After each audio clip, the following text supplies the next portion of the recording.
বিসমিল্লাহির রহমানির রহিম। আরও একটা ছোট্ট ভিডিও নিয়ে হাজির হয়ে গেলাম সুমিস ইউনিক রেসিপিতে। আজকের এই ছোট্ট ভিডিওতে সাদামাটা আয়োজনের রেসিপিটা হলো গুড়া মাছের রেসিপি। খুবই মজার একটা গুড়া মাছ এটা, যেটা সবসময় পাওয়া যায় না, আর পাওয়া মাত্রই কেনা। অল্প হলেও খাওয়ার মজাটাই আলাদা। খুব সহজে অল্প তেল, কম মশলায়, কম সময়ে রান্না করা যায় এমন রেসিপিগুলো সুমিস ইউনিক রেসিপি ফেসবুক থেকে বা ইউটিউব থেকে পাবেন। যারা ফেসবুক থেকে দেখবেন সকাল 10টায়, ইউটিউব থেকে দেখবেন একদিন পর একদিন বিকাল 5টায়। সময়ের সাথে পারি দিই না, তাই একদিন পর পর দিচ্ছি, তার জন্য সরি বলে নিচ্ছি। নতুন চ্যানেল, নতুন ভিডিও, এতটুকুর মধ্যে অল্প রান্না বান্নার মধ্যে খুবই সাদামাটা থাকা গুড়া মাছের রেসিপি এত মজার হয়, সেটা না করলে একদিনও বুঝবেন না। যারা যেভাবে আমার এই ছোট রেসিপি চ্যানেলের সাথে আছেন, ভিডিওগুলো দেখতে খুব বেশি ভালো লাগে, তাদের জন্য ছোট আকারের ভিডিওটি মেক খুবই মিনি ব্লগ আকারে দিচ্ছি। যেহেতু এখন বড় ভিডিও ওইভাবে কেউ দেখে না, তাই ছোট আকারে মিনি ব্লগ করে দেখা সুমিস ইউনিক রেসিপি চ্যানেল। খুবই মজার ছোট মাছ।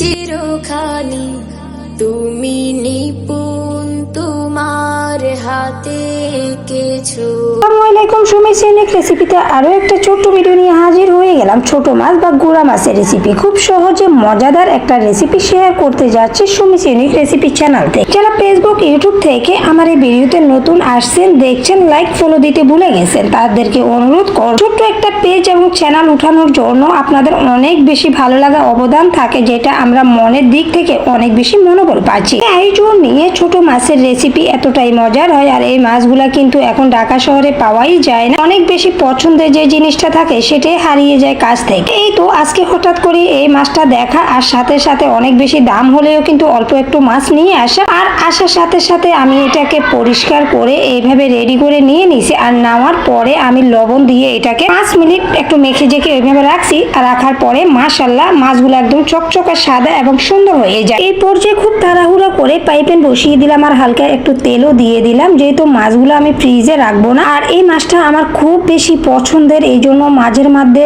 না পাওয়ার মধ্যেও একটু পেলে আমি নিয়ে আসতে হয়। আর এই যে পাইপেনটা গরম হওয়া পর্যন্ত একটু অপেক্ষা করা। এরপরে আমি অনেকগুলো পেঁয়াজ কুচি দিয়ে দিচ্ছি, গুঁড়া মাছ বলে কথা। ধনিয়া কুচি আর পেঁয়াজ কুচিটা একটু পরিমাণে বেশি লাগে, তবে তেলের পরিমাণটা কম দিলে যে কোনো রেসিপিতে আমার অনেক বেশি ভালো লাগে। পেঁয়াজ কুচি, রসুন বাটা, আর এরপরে আস্তে আস্তে যত মশলা আছে সবগুলা দিয়ে আপনাদের সাথে শেয়ার করতে। খুবই মজার রান্না বান্না আমার এই ছোট ভিডিওর মধ্যে। যার কাছে যেমন লাগবে আমার এই নতুন নতুন চ্যানেল বলেন, পেজ বলেন, যারা যেভাবে দেখতে অভ্যস্ত, যারা যেভাবে ভালো লাগা আছে বলেন, আপু তোমার গল্প আড্ডায় রান্না বান্না করতে করতে অনেক বেশি ভালো লাগে। যারা অলরেডি আমার এন্টারটেনমেন্ট চ্যানেল, বিনোদন আনন্দের সাথে বাকি চ্যানেলগুলো চিনে গেছেন, রাকিব অন্তরা ব্লগ, ব্লগ আর নাসরিন সুমি লাইফস্টাইল ব্লগ, তিনটা চ্যানেল। রাকিব অন্তরা ব্লগ বা রাকিব অন্তরাকে নিয়ে ভালো উত্তর দিয়ে পজিটিভ মাইন্ডে কথাবার্তা বলার ভিডিওগুলো শেয়ার করুন। তারা যেভাবে বলছেন এন্টারটেনমেন্ট চ্যানেলগুলোতে আপু তোমার রেসিপি চ্যানেল হলে ভালো হতো, তাদের জন্য সুমিস ইউনিক রেসিপি এই চ্যানেলটি খোলা। যেভাবে পাচ্ছেন, যেভাবে দেখছেন, সাদামাটা অল্প সময়ে রান্না বান্না, তেল কম, মশলা কম, এমন আয়োজন। কথা গল্প সাথে সাথে আমি কিন্তু বলছি না যে কখন কি দিচ্ছি, আসলে চোখের দেখা আর বলা অনেক বেশি ডিফারেন্স। বলতে বলতে হয়তো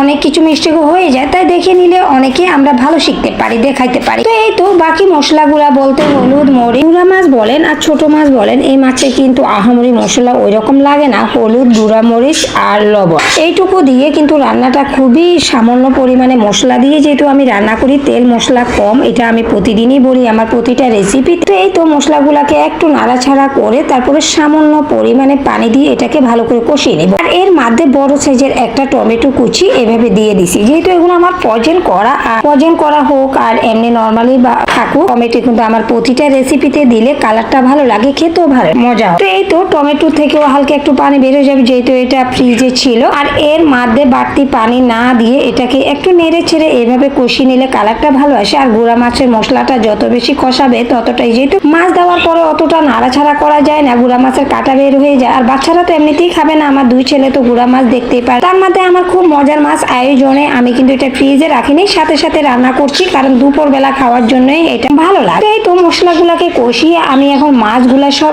একসাথে দিয়ে দিচ্ছি। মাশাআল্লাহ আজকের মাছগুলা এমন এক তাজা আর পরিষ্কার ছিল। লেবু বা লবণ দিয়ে ধোয়ার পরে মাছগুলো একদমই তাজা, আরো ভালো লাগতেছে দেখার মাধ্যমে। আর এর মধ্যে এখন আর একদম কঠিন ভাবে এটাকে নাড়াচাড়া করতে হবে না, যেহেতু এটা মাছটা ছোট আর গলে যাবে বেশি নাড়াচাড়া করলে। হালকা ভাবে এটাকে নাড়াচাড়া করে হালকা পরিমাণে পানি দিয়ে দিব।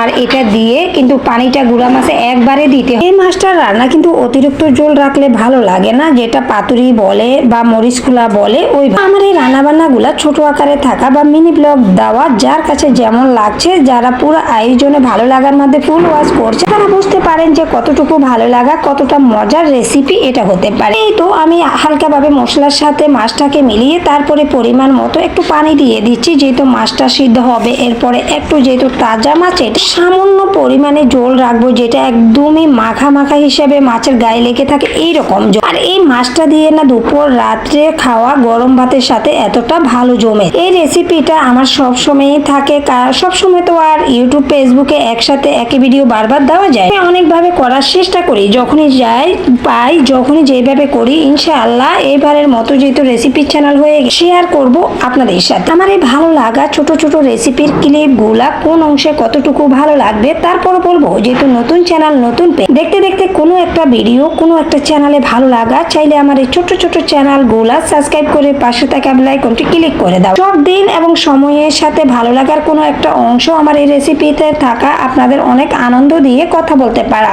ওইটাও ভাগ্যের। এই তো কথা গল্প আড্ডা বলতে বলতে এটাকে আমি 5 মিনিট চুলাটা মিডিয়াম করে ঢাকনা দিয়ে রাখছিলাম। আর 5 মিনিট পরে এসে মাশাআল্লাহ এতটাই মাখা মাখা একটা ঝোল হয়ে গেছে। আর ফ্লেভারটা তো এত মজার হয়েছে দেখতে বা গ্রানে মনে হয় যে এত ভালো লাগে। আর এই পর্যায়ে আমি একটু ধনিয়া কুচি দিয়ে দিছি। ছোট মাছ বা গুঁড়া মাছে ধনিয়া কুচি ফ্লেভারটা অনেক বেশি ভালো লাগার মধ্যে দিচ্ছি। যারা গন্ধটা সহ্য করতে পারে না তারা নাও দিতে পারেন, ভালো লাগার মধ্যে দিয়েছিলাম। তো মাশাআল্লাহ সবকিছু মিলিয়ে গুঁড়া মাছের রেসিপিটা দেখতে যেমন সুন্দর হয়েছে তেমন খেতেও খুব মজা হয়েছে। তাই ছোট ভিডিওটি আর বড় করব না, ছোট আকারে রাখা বিদায় না। যারা যেভাবে দেখেন ছোট ভিডিওগুলোর মধ্যে সবসময় দেখা একটা লাইক, চ্যানেলটিকে সাবস্ক্রাইব, নতুন টপিকের রেসিপি চ্যানেলে ভিডিও দেখা। সবাই ভালো থাকবেন, দোয়া করবেন। আল্লাহ হাফেজ, আসসালামু আলাইকুম।